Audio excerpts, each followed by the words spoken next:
too many buttons.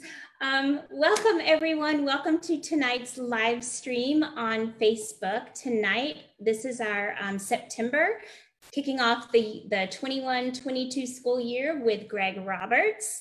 And before we get started, I just want to do a little bit of housekeeping with you guys so that everyone knows what you can access and what we're going to do. The title of tonight's event is called Voices from the Field, Current Trends in DLI Education in the US. And what we're going to do is we're going to have a discussion. It's very informal. You guys can join the discussion through the chat in our Facebook group.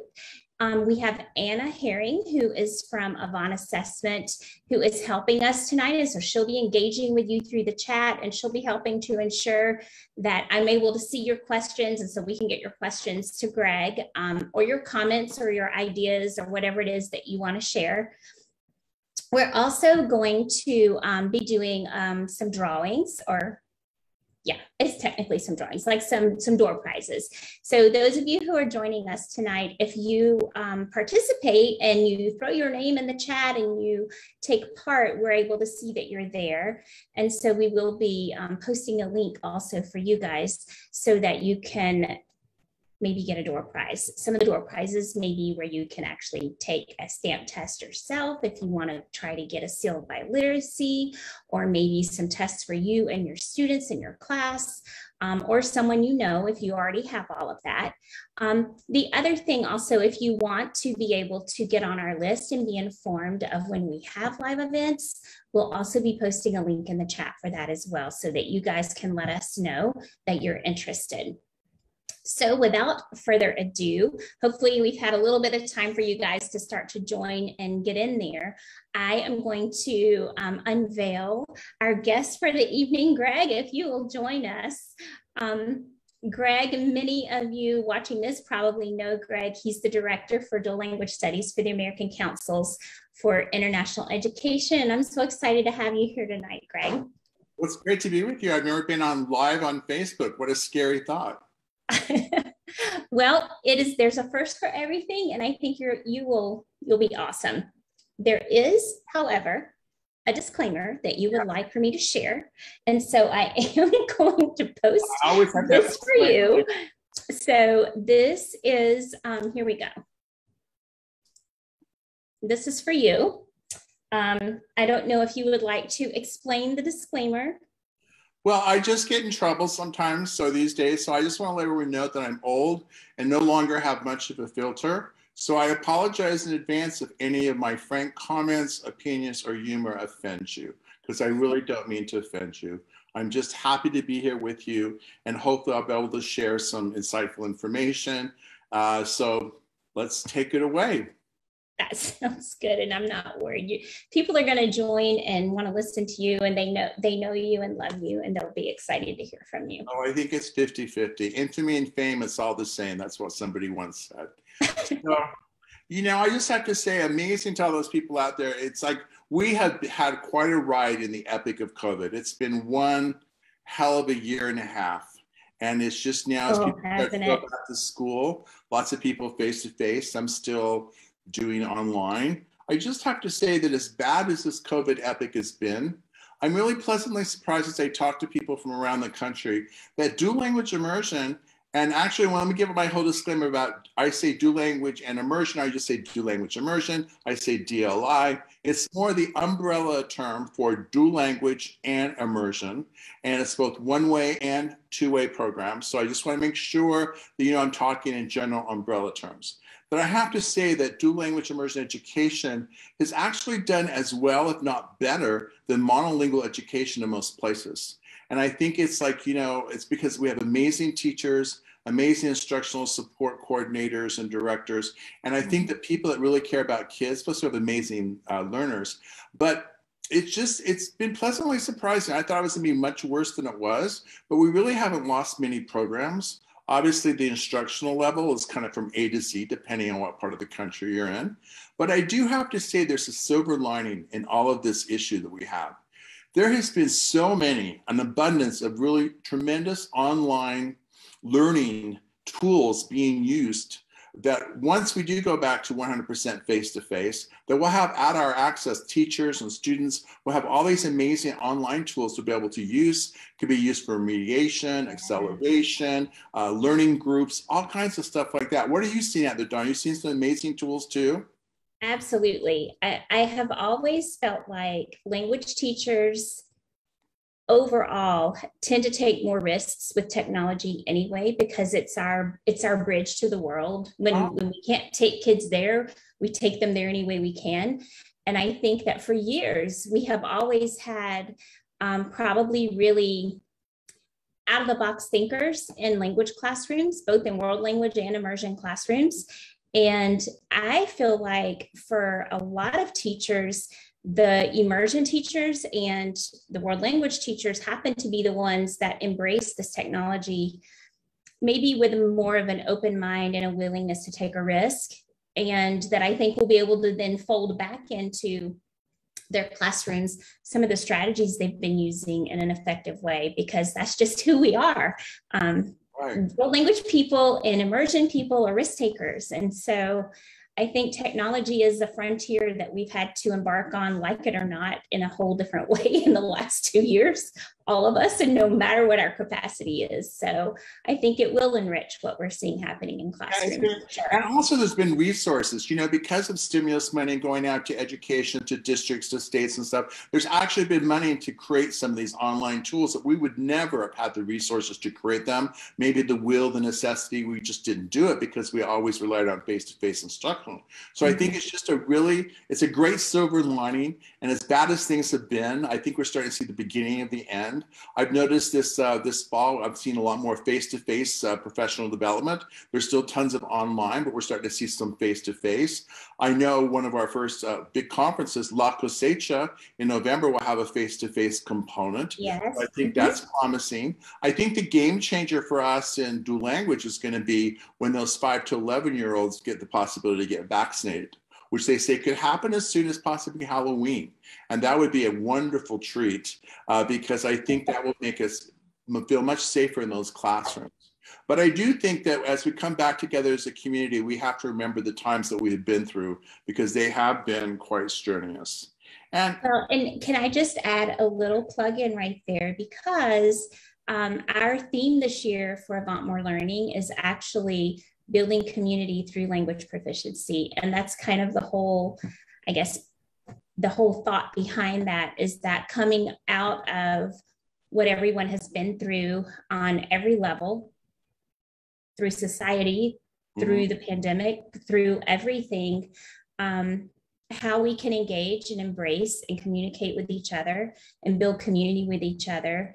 Proficiency can help facilitate that. And so that's why that's our theme for this year. So it's funny you said that, because I was like, I have to piggyback on that one, because that just fits hook, line, and sinker. That's awesome. And I think we all need to learn to work better together. I think that, you know, we're not little islands out there. We should all be working together. We all need to be positive. And that's what I was saying earlier about the terminology. It's really kind of nice to see that we're coming together on terminology, that we're starting to use standard talk, because it's been all over the place, you know. But I do think that it was a famous report that came out, the AIR report in 2015, that was actually funded by the US Department of Education, by the last really good director we had at OELA, Libby Gill, who was the superintendent out of California, who in fact was a dual language immersion person herself, funded AIR to do this thing. And it's actually called Current State Practices and Policies. So if you want to know what back in 2015, the policies and practices were going on in your state, you know, you can actually read that. But I think we as a language community, one of the big asks that we can maybe get with new Secretary of Education Cardona, because he is a dual language immersion fan, is that when he puts a OELA director, is that we ask for an update of that report.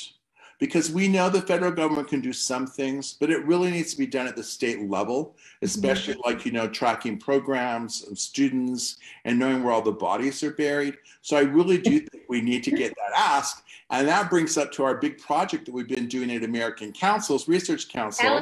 Tell us about your project. We're going to be done sometime next week, but I'll give you some little hints. We have been doing a canvas where are all the dual language immersion bodies buried in the States, in all languages? And so we've been using the terminology. So if you're a dual language immersion program, you have to be at least 50% instruction in elementary school. And you have to be a special continuation pathway in middle school with hopefully 2 classes that is only accessed by dual language immersion student or native and heritage speakers. One of the pleasant surprises with some of these pathways that have been created is, especially in Spanish, a lot of our native speakers in Spanish now have a class that's more suitable for them in middle school because of the high levels of proficiency. So I think that it's really a wonderful thing that we create these pathways, that we need to make dual language immersion more of a K-12 thought rather than just 5 years and you're out. I mean, how many programs are so bad? In the old days, it was just 5 years and then you would be funneled into some traditional middle school, heaven help us, exploratory class for immersion students. Like it was happening. Yeah. It was happening. And that your whole goal is that you might get lucky and be able to take the AP by 12th grade. Well, my whole big thing is that you can't really have accelerated learning like dual language without accelerating rewards. And these students are able to take the AP in 9th and 10th grade. We've seen amazing pass rates on the APs in 9th and 10th grade across the country. In various states, they're doing it now. So I do think that we have to create these accelerated rewards. And that's one thing that you're doing with the SIL by literacy, which is a great thing that Avant is doing, and also other states at their state level. So, if you want to talk about some of those global SILs you're creating now. Well, and so there's the SIL by literacy and there's the global SIL. So through the SIL by literacy in most states, students have to be a junior or a senior to qualify for the SIL, but they can still track their proficiency beginning as early as elementary school for many different reasons, but to see how on target they are for reaching whatever level of SIL that they could accomplish by the time they graduate. If students want to get a SIL before they graduate, they can also go for a global SIL and be able to maybe get a functional level of proficiency earlier on and then target a higher level for graduation. So it continues to give them motivation and some incentive to keep going because they can go back and qualify for a SIL again at a higher level. We also see states that have credit by exam. So for many school districts, I know in my former district, our immersion students often left middle school with 4 high school credits. It was not at all uncommon. And the way that we were able to do that was that we had applied for a waiver through the State Department. They had to meet certain criteria. And one of the criteria was that they had to have an external proficiency assessment that accompanied internal formative assessment and teacher recommendations to earn that credit. And so if they were earning credit at a level that was equal to level 4 or level 5 or what have you, in some cases we had students who even went into 9th grade with 5 credits in language. So we had to, like you said, we had to continue to really rack our brains and create a pathway that would continue to challenge those students and take them as far as we could take them in our program. So I think what you're saying is really important for them to be considered immersion in your Canvas. Yes. It has to be a designated pathway for immersion students, not just we're enveloping them into a traditional pathway. Correct, yes. That it's something created for them. Yeah, and I do think that, the states should be required to actually track these programs and to track the students. People have no idea where the students or states are. There's actually still, in my Canvas, only 2 states that actually track with flag indicators where all the programs are, where all the students are. And that's Utah and Delaware can actually tell you how many students they have in their dual language programs, because at the State Department, they've actually put in flags, record locators to be able to track these students. And that should be a requirement of every state to require that. I know some of our better districts do that, which is great. But when you're able to track these students, now you're able to put a layer of accountability on there by proficiency examination. Because, how can we have these programs if there's no accountability? And within the last 10 years, because now we do have cost-effective proficiency measurements out there, that all programs, and there's only 2 states that require proficiency, and that's Utah and Delaware again, but lots of districts are starting to require it now. That I think it's really kind of almost malpractice to have these amazing programs out there without being able to report back to parents how proficient your student is, or how is your student really doing in a program. Because I think the old things of letter grades, what does it mean if you say, oh, your student's getting an A in Spanish? What can they do with that? What does that actually mean? You turn in all your homework, you maybe do a little extra credit, you're really exactly. It means nothing. But if you say, oh, they're the 3rd grade, they're at novice high, they're meeting the benchmark. That, you know, we need to have all programs having benchmarks and having some kind of external summative assessment to be able to see if you're hitting your benchmarks, and to really, you know, because that is the accountability factor that we as professionals need to give back to parents and to students, to say, you know, if you're going to learn immersion, we're going to track that for you. I know in the old days, we have all kinds of portfolios to do formative assessments, like the Linguafolio portfolio is great. The ones created by the state, the Linguafolio are great, but those are formative assessments. We need that summative indicator to come in and actually to mark where the student actually is. Well, and that also helps in being able to look at where you are in comparison with a benchmark that's normed and national. So you can go in and see, you know, if Delaware is reporting that their students are at intermediate mid, and you know that the way that they got that data is valid and reliable against like an external assessment of some kind. It could be an AP exam, it could be a proficiency test. Then you can go, well, so what are other programs doing, and where are we in relation to that? Are we on track? Is our board getting their money's worth out of the investment that they've supported in this program? And where can we identify where we have needs? So that data can help you track where you have needs for professional learning, where you have needs for certain skill sets or certain skill deficits, or where you have strengths that you can leverage to help support other teachers who may be struggling. Like, there's so many ways that assessment or that data point or that accreditation that you get by going through this can help enrich and strengthen your program. It's an advocacy tool for your program. Absolutely. And you bring up 2 really good points, because I do think that we need to be able to report out what is the student achievement. There's a great article written by Fernando Rubio and Johanna Watzinger-Thorpe at the University of Utah, and it came out in the Modern Language Journal in this just past January.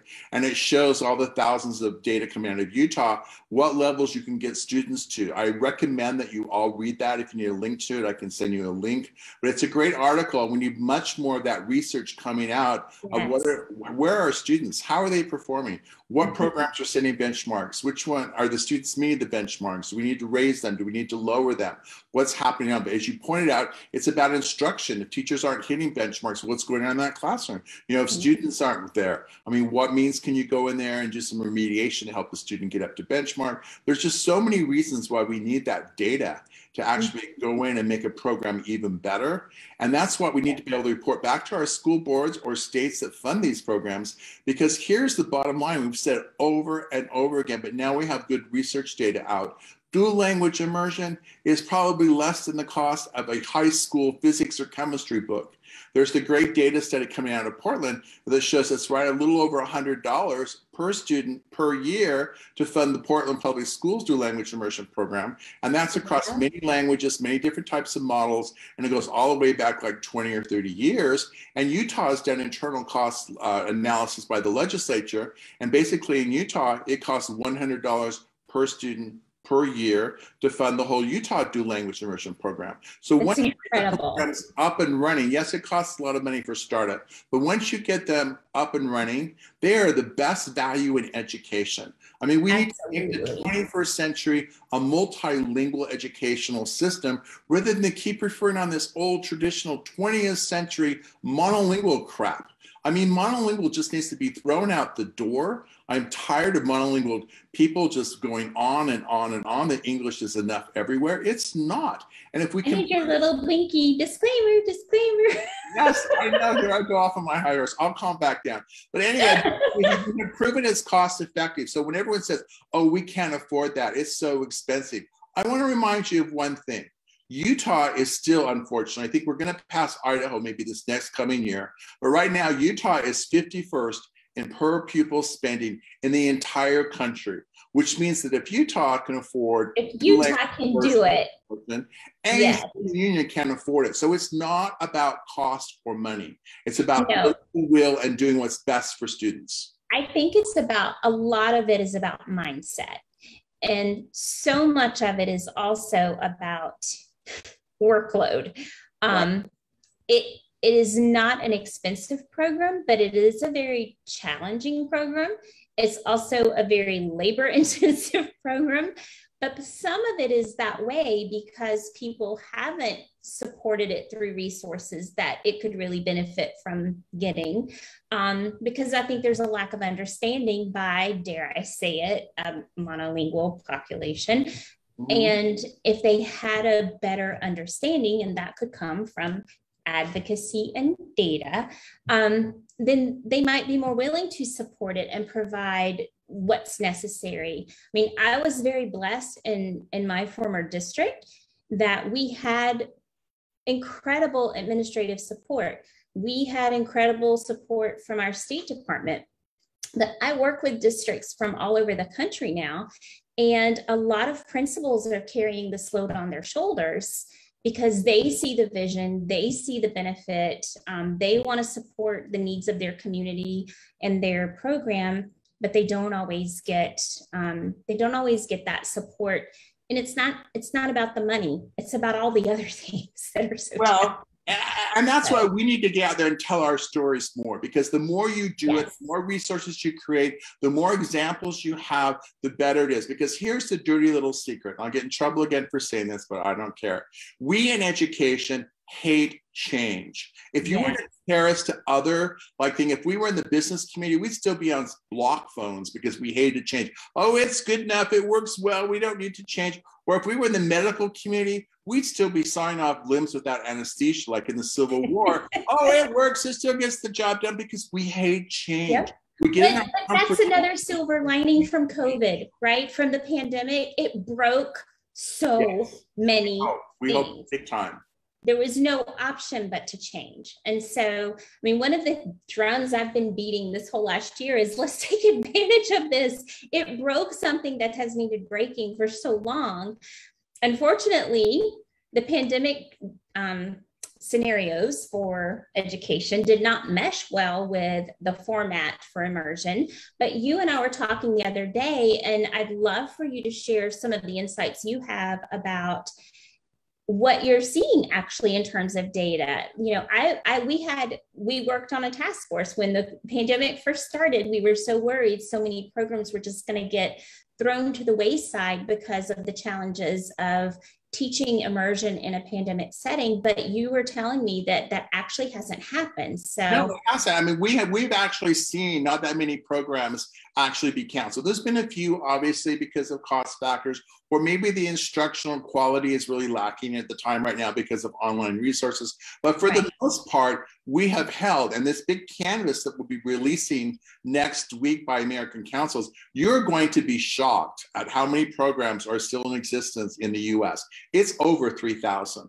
And, you know, we've had really no good number since the old days of the Cal self-report thing back in 2010, where it was around 800 or 1,000. So nobody's really come up with a good, and again, this is just a canvas. It's not like a really research detailed audit, but it's a good way of a starting point to let us know where it is. Because getting the ball rolling in the right direction. Yeah, we have to get kudos to you guys for doing that. On and on, because immersion has to grow. I mean, my favorite comment was Marty Abbott, our former executive director of ACFA, when she made the comment that, you know, if we waited till 8th grade to teach math, there'd be such an outroar from parents. Yes. Why are we waiting until the 8th grade in most places, 7th or 8th grade, to teach languages? The world is multilingual. We have to get over our monolingual mindset in the US and start teaching it right in elementary school. And yes, it's cost effective to do dual language. Maybe you can't flex. The old models are more expensive because you have to hire a cart. I mean, that's the results, the output, the proficiency levels that they attain are less. So immersion kids can so far surpass for you get so much more bang for your buck. You do. And Mini Matt had that great comment she made that why are we not doing more immersion? It's more cost effective and gives you a lot more bang for your buck, rather than these FLES programs that went by the wayside in the last economic crisis. Fortunately, and I wasn't sad to see them go, because I do think that people need to come back with smarter language programs like dual language immersion. Do we have any questions out there? Yeah, I was about to say, I need to pop in and just let you know, all of your friends that are in the chat that have all said hello to you, and they're all like, is everybody out there listening to us rant? I'm really so I'm gonna just kind of scroll through and let you know a few of the people who are here and a few of the comments that they have made. So we have TJ Trochi is here, and he loves that one of your endearing qualities is that you need a disclaimer. So there you go. From Las Vegas, so he would know entertainment. Lynn Fulton Archer, or Lynn Fulton has shared that frank conversation is what the profession needs right now. Tony says hi. Wafa says hi. Natalie Salazar, who, welcome back, Natalie. She's been to several of our Insightful Learnings. She is one of my former colleagues from Lexington. She was saying that one of the benefits of COVID is that people really took advantage of all the learning opportunities that were out there. So that's another one of the silver linings, is so much became available. My CEO and boss and friend David Bong is here, and he also has commented that COVID drove a lot of innovation and creativity. Absolutely. And that's for sure. And that also it has broken down a lot of long entrenched assumptions that we've learned that we don't always have to do things the way we always used to do them, right? So a few other comments. Natalie says again that the pandemic brought about a lot of creativity. It created a demand for more products and services and resources for immersion. And Wafa Hassan says, we will never go back. We will use technology integration with language instruction, whether it's in person or through distance learning. And I think that does open a lot of opportunities for students who are face-to-face and who are maybe quarantined or in a hybrid situation. So we have a few more comments. David also says that the accountability piece will help support promotion to parents who want assurances that DLI programs are effective and that they are working. Bonnie Buck is here. She's one of our account managers, and she says the state of Mexico tracks students in their bilingual multicultural education program, and they use STAMP as a means of tracking that. That's great. Let's see, Lynn also shared that they have their first set of AP data for 9th grade DLI learners. They'll have it at the end of this year. So that's great. That's wonderful. That's awesome. That's always great data. I do, with all these comments, I do want to turn to more of a serious note there for a few minutes while we have some people actually listening, because I do think we have a tremendous opportunity. One of the other projects I'm working on at American Councils is the America's Language Project, which came out of the American Academy of Arts Science, a whole project that in America, we have over 300 different languages.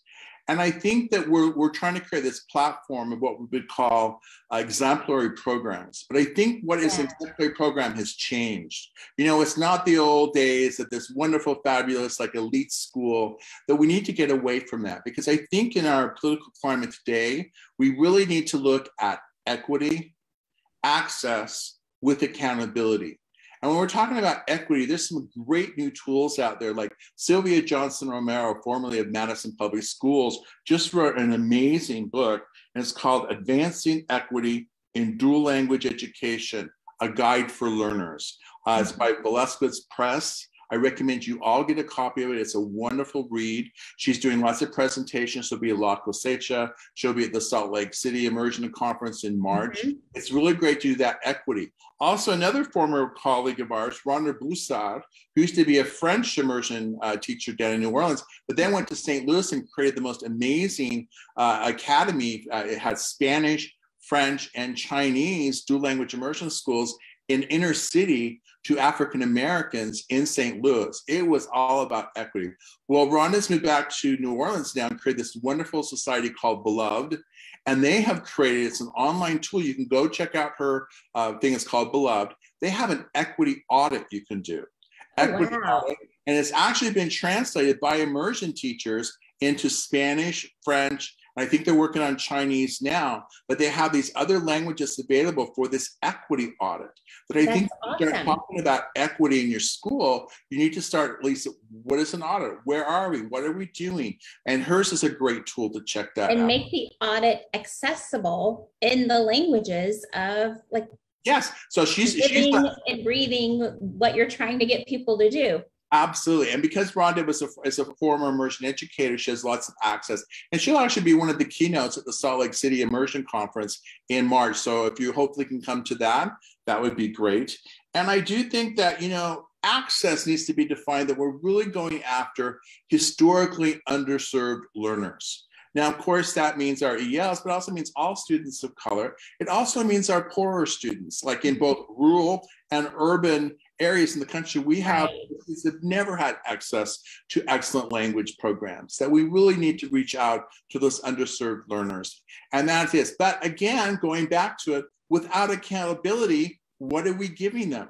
And that's why we have to have that accountability piece with the equity piece, with the access piece, and blending them all together. So look for a lot more talk of our America's Language Project coming out of American councils, and we'll be talking about it during ACTFL and at other points in time, because it's a great platform for people to see schools, to list their schools. So we'll be reaching out to more of you there. But I just wanted to throw that out. But I would really, really love for us to explore maybe a way to do a webinar with you guys where we could really explore and maybe invite some districts who have some really strong practices and how they're really being strategic in addressing those things so that they can give some examples to other districts, because this is an area that I felt like as a district supervisor, very, very quickly, an immersion program can become an elitist program. Right, for sure.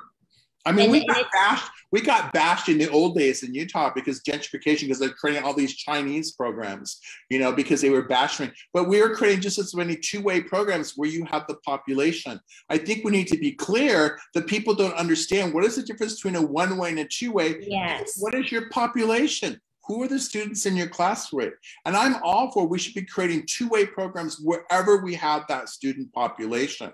Agreed. But, you know, in some other places in the country, you might have an African-American rural community, and they're all going to be English speakers, but you're trying to bring in a dual language immersion program. They have every bit of right to that, even though it's not going to be a two-way program. It's going to be a one-way program because they're underserved learners, but you have to have those programs. So I think we need to work all together. Sometimes I always call dual language immersion kind of the battleground of, you have the world language people on one side attacking at one time, you have the bilingual people on one side thing. And so somehow we kind of get where a dual language immersion is kind of a part of the bilingual world, it's a part of the world language world.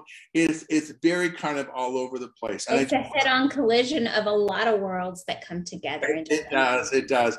And I think historically, we have to remember, Brandy Mouse shared an interesting article that was written clear back in 1987 by James Crawford. It was the Education Week, that actually the origins of bilingual education or dual language immersion have colonial periods back in the 1700s. In fact, it looks like the very first dual language immersion, what we would call dual language immersion today, was a Polish English program back in the 1600s, where the parents demanded their kids still get Polish education. So one day was English, one day was Polish, one day was English, one day was Polish. In the 1600s. In the 1600s, in colonial America.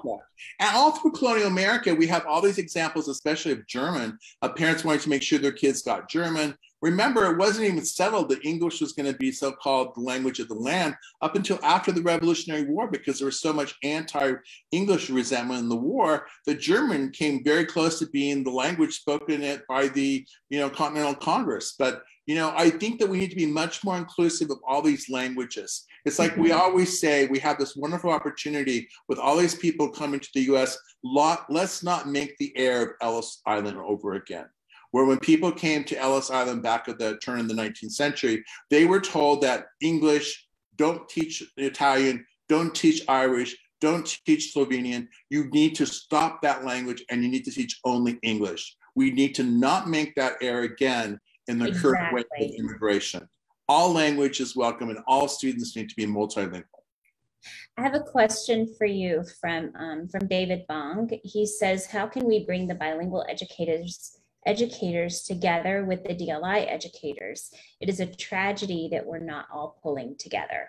I think it's getting better. There are still some academic people out there that need to make a name for themselves, writing some pretty outrageous stuff. But I think that in the trenches, at least I've met a lot of bilingual friends out there in the States that really get the whole idea about accountability. And I think it's getting better with conferences. I think that we need to reach out to each other because everyone can learn from everyone. There is nobody that has the total solution.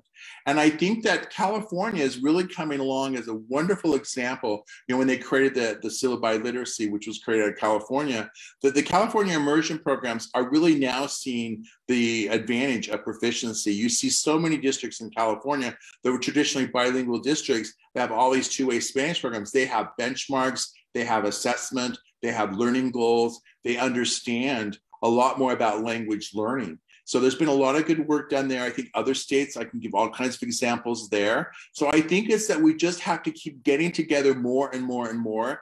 It's not great, but it's better than what it was. And I think we're learning still. I think we've had such an influx of new programs over the last 10 to 15 years. And the more programs that we have, the more that districts that are data-driven districts are trying to be more accountable, the more we're going to be able to be more strategic about this.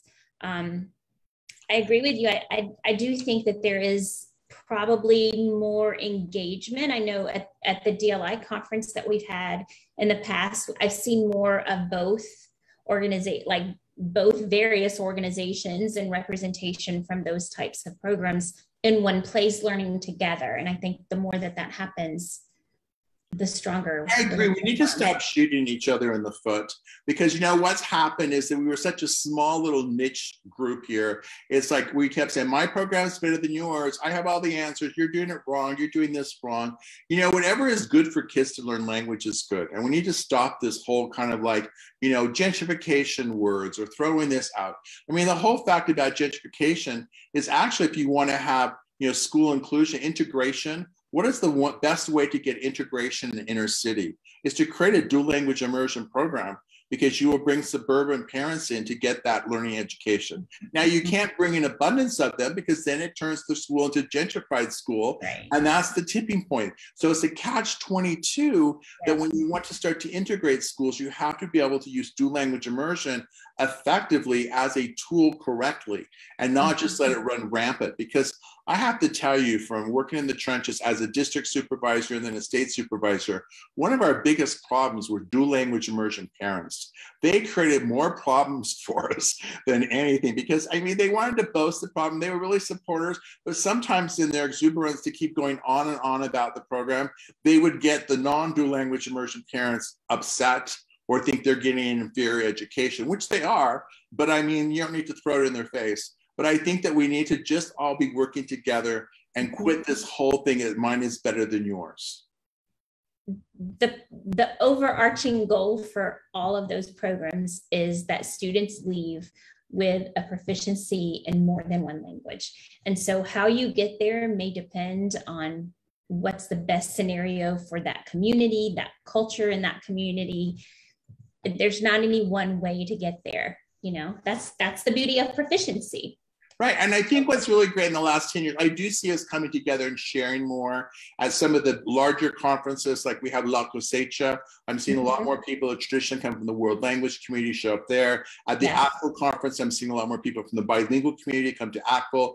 In the one conference that brings both parts together, the International Conference on Dual Language and Immersion Education, which will be in Salt Lake in March. It brings everybody together. And also that conference is good because it brings multiple languages together. And some of the other traditional bilingual conferences you would see, it would be all dominated by one language. And I think that you are what you are, obviously, and people come to a conference it is, but we do need to be more inclusive of languages too, because I mean, I think communities out there, sometimes you have a language that fits perfectly for that community, and other times, you know, might be a different language. So I think we need to stop this whole language battle. All languages is good. And why do we have to stop kids at just being bilingual? That's why I'm not a big fan of the bilingual. They should be multilingual. Why can't you say that you're, you know, I have seen this, you know, and a lot of parents get it. My favorite example was we had a bunch of these Burmese parents living up in Logan, Utah. It was so cold up in Logan. I don't know how they survived,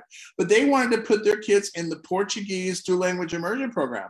Their kids were doing fine in English and they wanted to get a third language, you know, and what's to say, no, you can't put your kids, you have to be in an EL standalone program because your kid's Burmese, you have no right to learn a third language. Who are we to say that? I think it's great when parents reach out and want. If anyone, those kids could flourish even more quickly because they've already got this language thing figured out in their head. Absolutely, it's like that old joke. What's the hardest language to learn in the world? And people throw out like, oh, Arabic, oh, Chinese. That it's your second. The hardest language to learn in the whole world is the second. That's why don't be so impressed with these Europeans that say, oh, I speak 4 or 5 languages. The hardest one was the second. You know, once you learn a second, you can add a third and a fourth and a fifth. It becomes easier because you are a language learner. Yeah, it gets and that's easier. Why we need to get. That's exactly what we need to get these kids as language learners when they're young. So we have a couple of questions. We have a question from Tony Tyson. Hey, Tony. Tony's question is, what can we do at a more national level to have more teachers? You know, they just had, I know JNCL just had a big workshop on that today. And they were talking, Michael Bacon was one of the panelists there from Portland, they wanted a superintendent.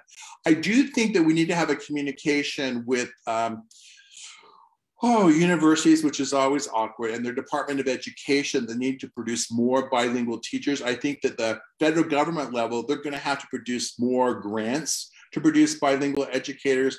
I mean, we in Utah actually, because we had, you know, group programs overnight needed teachers, we took a 3-pronged approach, which I always recommend for people to do, is that we wanted to go after those teachers coming out of educational colleges that were bilingual.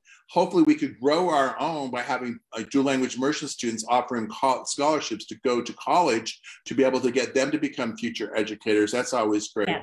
But also we looked in the community, people that already had high levels of language proficiency, and how could we send them an alternative pathway to become an educator? Because a lot of these people out there that want to give back to the community, and so you set up alternative pathway for them to become an educator because they already have the language skills. And then we did have to bring in quite a few foreign educators on J1 visas, but the beauty of that program is that they bring new live culture and knowledge with them. They're in your district for 5 years and then they go back. But I know some states have problems with that, but I think states need to allow for those foreign educators to come occasionally. I know Tony's had a couple of teachers from Spain that she's just loved, but I think we still have to keep growing our own. But I think it's a freshness of language you have when you have people coming from overseas, you know, where the language is the native language. So I just think that we have to take multiple approaches. If there was one big solution by now, we would have done it. It's like multiple solutions. And it's I think a constant thing too, because every time legislation changes or state requirements change, like it throws immersion a whole. You know, COVID's been good because I have seen so many states now, because they have such a teacher shortage. Because so many people just retired. They just threw up their arms and retired. Some of these states are starting to rethink their ridiculous educational requirements. I mean, I'm telling you, in licensing is different in every state. And there are some states that is totally, I'm not going to say a bad word, so I have to back down. But it is insane what they require do. I mean, I think Star Talk did a wonderful program a few years ago where they tracked the requirements for teachers teacher certification across all the 50 states. And it is really from A to Z. It is crazy how different it is, and how some states have so much more leniency or flexibility, where their states listen to the districts and the voices of what they need, and then others that are like, nope. I do want to say though, Amanda Seawald is with us. And one of the things that she had a comment a minute ago, I wanted to make sure everyone hears, because she said, we all come together as advocates at JNCL. And that is so true, with one common voice about the value of multilingualism. And I think, Amanda, you've done a great job at really fostering that culture to absolutely. It's been during your tenure up there. Yes. Yes. And she also wanted to let us know that the congressional briefing that was hosted by JNCL yesterday was recorded and will be available to view tomorrow. So if you want to see that, I'm assuming that JNCL will probably be tweeting and pushing that out. So make sure you look for that tomorrow. And we will also make an effort to be pushing that out as well. That's great. I want to make one comment while we're still on teacher certification, because this is a problem. When we talk about getting more teachers, we don't mean lowering the standards, especially when it comes to the language proficiency. Because I'm telling you right now, there are many states that require no oral language proficiency tests, like an OPI or such, for their teachers in the classroom. And it is horrifying to see some of the teachers that end up being in classrooms that do not have the language proficiency to be in the classroom. There are still some states that will not be named, because I won't call them out, I should eventually, in the Midwest, that still allowed teachers to graduate from a teacher ed program at intermediate high. Their oral language proficiency only needs to be intermediate high. There is no way you should be in a world language classroom. But then again, you should never be in a dual language immersion classroom where you actually have to teach content like math and science and language. You just can't sustain. You can't teach it at intermediate high. You need to be the minimum advanced mid or advanced high. I mean, these are things that if you want good quality programs, you also need to check the proficiency of your teachers. So don't lower your standards when it comes to proficiency of teachers. There's other ways that need to be worked through as far as licensing is concerned, but make sure you keep that high level of language proficiency when it comes to your classroom teacher.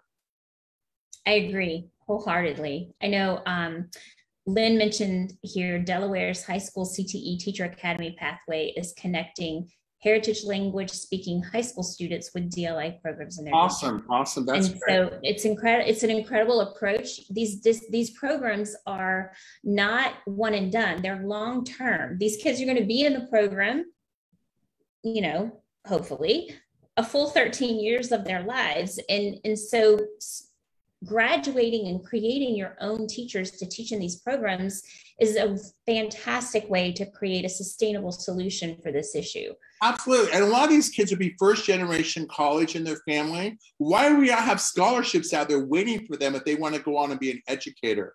I mean, a lot of these are native speaking students, first generation college. They should be given a free ride to college if they want to come back and be a teacher, because these are the role models we need in our classrooms. Mm-hmm. I know one of the things that we began to see a little bit of success with, one of our, she's actually one of our more learning team members at Avant now. She's retired, but she for a number of years was head of the student cadet, the teacher cadet program. And we began to be really strategic about those students that had an aptitude for language or an interest in language. We began to try and have them do their teacher cadet program in our immersion classrooms. And a number of them showed a real talent and interest in pursuing that as their vocation as they went to college. But it was a way to start tapping that interest and having them have their hands, you know, dabbling in it while they were in high school. And it was a win-win, because it gave the immersion teachers an extra set of hands in the class that spoke the language. And it also was creating an interest in these high school students to pursue that as their profession. Absolutely. So any more questions we have? I want to get people up to the top, because there are so many people that are listening. They're just as smart, if not smarter than we are. I know. I'm like, looking through the people, like we have so many people here that we could ask them questions. So I know David has shared the RAND report in the chat, so people will be able to see that from Portland. That will be good. And let me see, do you guys have any other questions? I think we had a question. I do want to give a big plug while we have a pause right now. I want to see you all at the 2022 International Conference on Dual Language and Immersion Education in Salt Lake City, March 2nd through 5th. Yes. Early bird registration is still open through November 15th. By March, COVID's going to be just fine, and it's only going to be a face-to-face conference. There is no online capability because we cannot afford it. The hotel we're at is kind of like Versailles. It's really nice. But to bring in all that technology to all the rooms as a presenter is just impossible. It's astronomical. Plus, we've both done this. It's hard to be a presenter to both the audience and to the camera.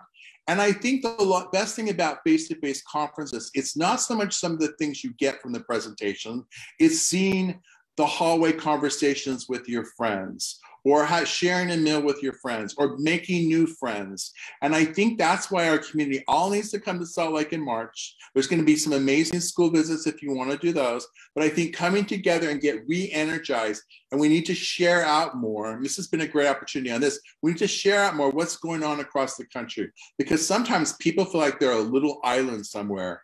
And, dual immersion teachers, especially when sometimes they're the only one at their grade level in a building, have felt isolated, like they're an island. We need to be much more as a community and getting together.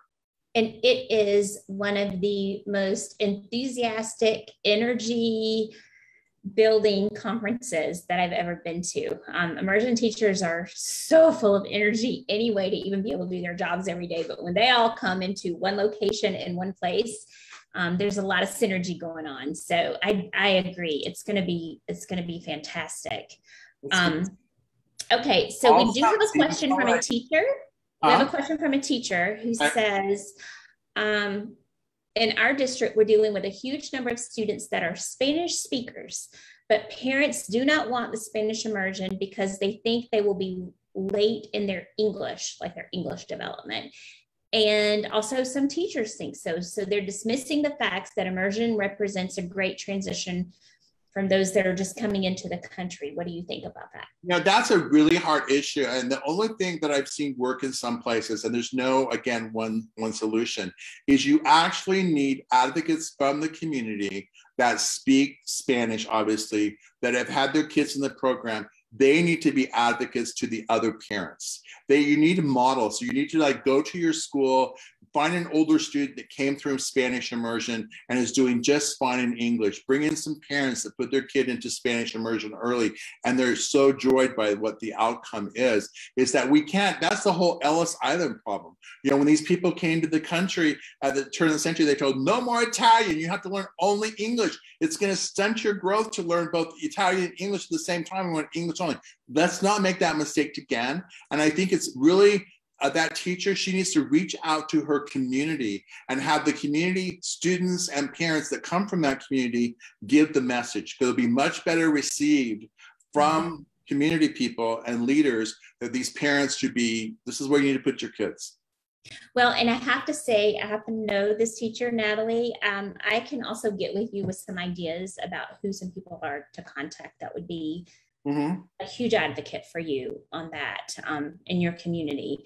I think you're exactly right. It has to be someone in that community that the community members trust. And sometimes students are great things. So they should actually bring in students from some of the upper grades to show these kids are just fine. You know what, Greg, it also goes back to that accountability piece. If you have data and you can say, here's the data, we can show you. They're not just fine, they're great. They're going to be okay. We promise. I used to tell my parents sometimes, we promise we're not going to brain damage your kid. This is only going to help them. It's not going to hurt them. And I'm telling you, reach out to grandma and grandpa, because one of the saddest things we've seen in this country is when immigrants come to this country and they go into these English only programs and they lose their language by first or second generation, and they can no longer communicate their older family members. It is really sad, or their family members back home that now become this monolingual English teacher. And it's really sad. They do not lose their language because they lose their identity, their culture. You know, language and culture are interlinked, and you cannot take one away from the other. So ask these parents, why do you want this kid to lose his culture? He needs to keep up his language to keep his culture. Aren't you proud of your culture? What do you want to do here? Yeah. I mean, the whole point, that's the whole goal of the whole program. We have some serious conversations, but really the community is the ones that can really help support you. Well, Greg, I can't even believe it. Can you believe it's 7:28 on the East Coast, and you are Mountain Time, right? Wow, we're almost done. I don't even get me started on figuring out what time zone I'm in right now. But our hour has flown by. I knew we would not have any problem talking for an hour. We could probably do like a 3-hour live stream on this topic. I feel sorry for those people, but realize that we just love this. We want to see everyone. So thank you all for listening. Incredible. Thank you so much for joining us tonight and for sharing the initiatives and projects that you're working on with the American councils. And we will try to go through and collect like all of the buy this book or attend this conference or all the things that you gave us. We'll try. And the big canvas is going to be released next week. And so we'll send a link out to there, and we'll have a big announcement, press release on that, because it's going to really knock the socks off some people. The numbers are astronomical. It's really good. And that's so that'll be coming out. And then again, the Immersion Conference, please come. We'll send you the link. So and you guys, the Immersion Conference is on Twitter and it is on Facebook. So you guys can look for Dual Language Immersion Conference and you'll be able to get updates on registration and all those things there too. And I want you to know, if for some reason something horrible happened, you would get a full refund. So like, suddenly you got COVID, a family member COVID, everyone got COVID, there's a new strain that comes out, know that you would get a refund. So please don't feel like it's, spend your money now for early bird, put it up front, because if something goes wrong, you can't get a refund. Absolutely. Okay. So I am going to, hold on just a second. I'm going to put some links in the chat for you guys. Thank you.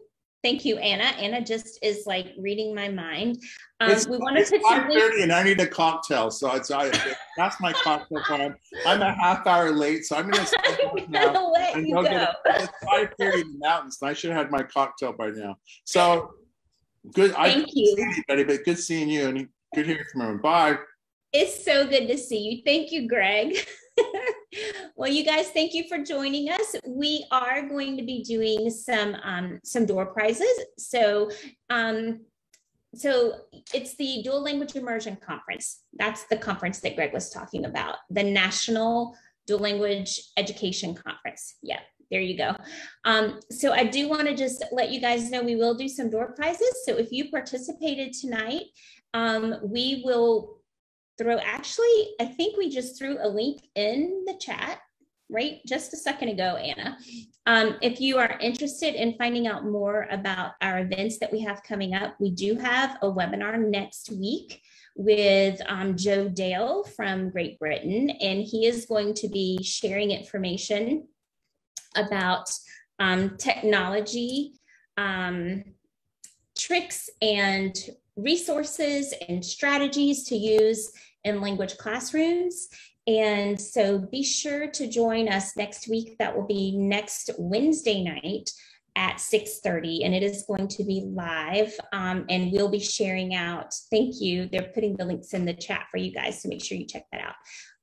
We'll be sharing the registration links for that as well in here if you want to register. It's free, doesn't cost anything, but Joe wants to hear your questions. And so he wants to know what you want to know. So what do you want to know? What can he answer? Because he wants to create a very tailor-made professional learning for you. So thanks, you guys. Thank you for joining us. It was so good to see Greg. Greg has left us to go have his cocktail. So I am going to sign off and wish everyone a good evening. Thank you.